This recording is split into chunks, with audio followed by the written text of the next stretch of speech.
Howdy folks, I've got great news if you're in the market for a proper body-on-frame SUV that has solid front and rear axles, but you don't want to pay over 30 grand. I know, sit down, you ready? It's not a Jeep, it's not a Ford, it's a braemock. Now, it sounds German, but it's an Italian name, and the vehicle behind me is the braemock Taos. Which is kind of funny because the Taos is also a name that Volkswagen's using, so I'm curious to see what's going to happen with that. So let's talk about the history of this vehicle, and I'm going to tell you about some of the specs, how it compares against not only the Jeep Wrangler, but also the Ford Bronco. And I'm going to use the base models as a comparison, okay? Because this isn't exactly like those vehicles, but technically it would compete in some ways. All right, so let's get right to it. Now, first of all, this is a 2022 model. It'll be available hopefully within the next 6 to 8 months. They are currently going through SAE requirements in order to make this vehicle legal to sell in the United States. Now, for those of you who are wondering, how is this vehicle legal? Because, here we go, it's originally Russian. That's right. It's based on the UAZ platform. Now, UAZ, I'm going to go for this here, the Olyanzansky Automobile blah, blah. I know, just like Andre, right? Well, anyway, the point is that this company, UAZ, has been building Russian Jeeps, off-roaders, troop carriers, and whatnot, and also civilian-based versions of these vehicles for many years. Now, what happened was braemock entered a partnership with UAZ. So, when they entered the partnership, which wasn't that long ago, they basically said, okay, we want this platform, and we're going to take the whole vehicle apart, ship it over to the United States in pieces, and then build it up in California, which is where their only dealership is going to be, and thus sell it. That is their plan. So, what is this vehicle all about? Well, it's not exactly a powerhouse, but we'll get to that in a moment. But I do want to tell you a little bit about the history of braemock. Real quick, they were founded in 1956 in Italy. They used to build little three-wheeler, utility vehicles, real simple stuff. Later on, they started building 4x4 trucks, and they were primarily used by the fire department, as ambulances, as industrial vehicles, very simple 4x4 vehicles, and eventually they started building more and more popular vehicles. The company had some issues. They entered a couple of partnerships.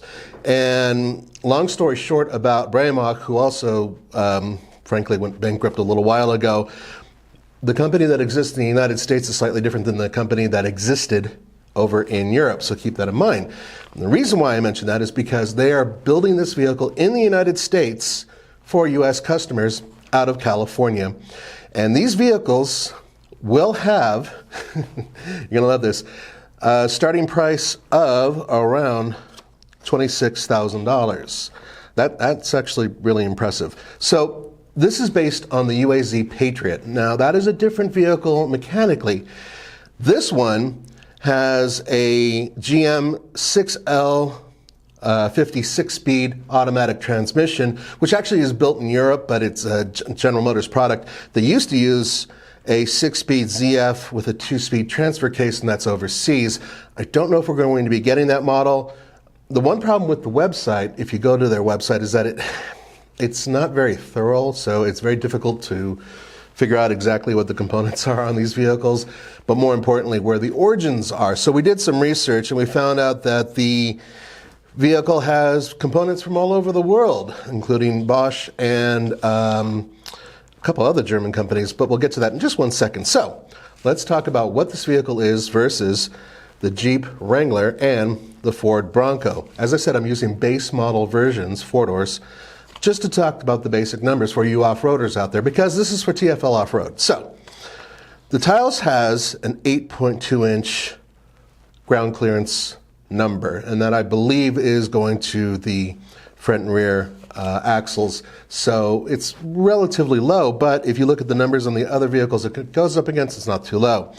It has a approach angle of 35 degrees and a departure angle of 30 degrees. Now if you look at the Jeep Wrangler, That has an approach angle of 38.7 degrees, a departure angle of 29.1 degrees, and has an 8.3 inch ground clearance. Once again, that's just going up to the axle. So what about the Ford? Well, the Ford has an approach angle of 35.5 degrees, departure angle of 26.3 degrees, and has a base ground clearance of 8.3 inches. Now, bear in mind that Ford, the first step you take after base is putting on 35-inch tires, and suddenly when you do that, all these numbers improve. The same kind of goes for Jeep as well. So these are the base models, little tiny tires and everything else. Now, wading depths, for those of you who like to go through water, it can only go through like 19.68 inches of water, whereas in Jeep says they can go through 30, and Ford says that theirs can do 33.5 inches, bare bone stock, which is actually really impressive. The point is that it doesn't really like water as much as the American ones do. However, the one thing that this vehicle has is a relatively short length. Overall, the Bronco is between 173.7 inches, that's the two-door, and 189.4 inches, that's the four-door.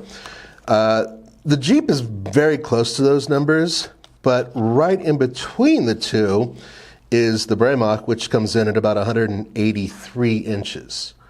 So it's sort of in between the two. Still a fairly small vehicle, not very big. Not exactly what you would call a three-row SUV. Now, there are interior shots of the vehicle, and this is where things get a little bit interesting. Remember I told you that it had a General Motors sourced transmission? Well, the interior is like right out of old GM catalogs from around 2010, 2015. Including the steering wheel, which is pretty much right out of like a Chevy Cruze, and the entire dashboard and door panels, which look like a mix between Buick and Cadillac. And you can kind of look at those photos and go, okay, I can see clearly where this is coming from. Now, that's not necessarily a bad thing. Those are luxury vehicles or higher-end vehicles, depending on your take. But it's also something that's out of GM catalog, so they're not really bespoke. But with that being said, it looks like a fairly comfortable interior. The seats look pretty inviting. We have not tested this vehicle yet. We are hoping to do so because when Andre found out what the price was and the fact that it came from UAZ, he nearly fell to the floor and his nose started bleeding a little bit with some hemorrhaging in his eye as well. So let's talk about what we have going inside of this vehicle in terms of powertrain. So 2.7 liter four-cylinder engine that puts out about 150 horsepower. Now, they did not list on the website what the torque was or really anything else. They're very vague. So I did some digging, and first of all, we think that the engine is sourced from FAE, which is a German company that builds engines for all over the world. Bosch, computer components for stability control and everything else. That is on the website. But what isn't on the website is everything from torque and weights and everything else. So this is what I was able to find on the UAZ Patriot, which is what this vehicle is based on. It has, well, top speed of 93 miles per hour. Cargo capacity is 1,800 pounds. Its full weight is 5,890 pounds. So bear in mind, once again, this is the Russian version of this, or the international version of this vehicle. These are numbers that I found online, and I think they sort of correspond with what this vehicle is. Overall, the displacement of that engine, as I said, is 2.7 liter. Now, according to this, it's less horsepower overseas, 133 horsepower, and it puts out 160 pound-feet of torque. So that increase in horsepower, I'm guessing, would increase torque. Yes, those numbers are not very competitive with the V6 that's available, standard actually, in the Jeep, and the 2.3 liter four-cylinder turbocharged engine that's standard in the Bronco. In fact, those engines absolutely outpower this engine. But still, it might be decent. I don't know. We have to drive it to find out. So a couple other things before we finish up here. Two-speed, simple gearbox, manual control, automatic transmission, as I mentioned. The overseas version has 225/70R16 tires. According to braemock, the vehicle that's sold here has 17-inch wheels. Now, there are a couple things that you should know. So how is this vehicle even legal? Well, One of the things that you have to keep in mind is that when you go through SAE, you are able to get a WMI code that will allow you to sell a vehicle in the United States if it is assembled here, as long as you follow certain rules. So, in order to establish those rules, they indicated that you have to have certain things that line up with the requirements of the federal government and everything else. Well, they do. They are in the process of doing that, and they're also in the process of doing this. What you see behind me is the pickup truck version of this vehicle, which is known as the Brio. Now, we don't have any solid numbers on this pickup truck. As far as we know, they are trying to bring it into states after they introduce their SUV, but unfortunately, we have no other information on it, load capacity, towing capacity, anything else. I would imagine if it does have that 2.7 liter engine, it's not going to tow a lot, it's not going to haul that much, but overseas, a similar truck to this was able to hold almost 2,000 pounds, just under 2,000 pounds, and it was able to tow around 5,000 pounds. Once again, overseas numbers, we don't know if they'll translate here to the States. Now, here's an important fact. Their website is not great, and because of that, you will be hard-pressed to find anything, tax license, any of the additional information you need. However, if you want to put money down on this and save it, $100. Yep, just like Tesla. You put down $100 and you will be able to reserve one of these, which, if you do, please let us know because we'd like to see one up close and personal. Now, let's talk about MSRP. MSRP is expected to be between $26,000 and $27,882. The reason why it's foggy is because there's two different places that have two different numbers. That price may seem a little steep when you compare it against an absolute base model $28,500 Bronco two-door.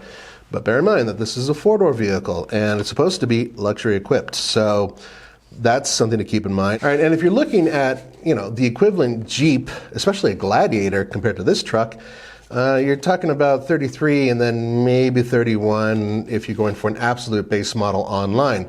The point is that these vehicles will be coming into the market at under $30,000, and for that you get a proper four-wheel drive system. By the way, it appears they're going to be using Eaton, at least for a rear locker. We don't know about the front locker yet. We don't know what the gearing is or anything else yet, but as you guys know, we're thrilled about getting off-road vehicles here in the United States. TFL Off-Road is all about driving whatever the hell we can get our hands on. And this vehicle looks like it could be really promising off-road. Now, one final note before we close up.